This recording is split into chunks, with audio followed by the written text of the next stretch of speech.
Hello mga kaibigan. Andito po tayo sa grade 10 diligence. Huwag kang maganyan.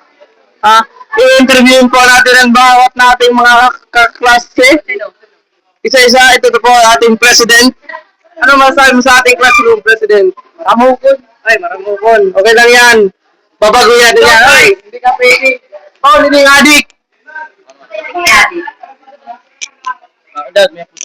Oh, ano masasabi mo sa ating mga klase dito sa classroom? Oo lang naman.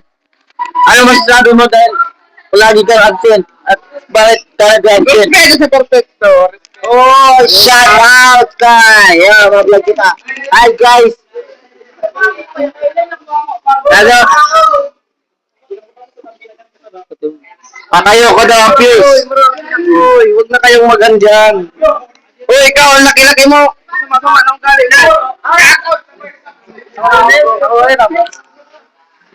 Ano masasabi mo sa 6 natin? Oh, sabi 6 natin. Ayos lang. Ito. Mga guys, ako magsisimula sa mga pagsasalita.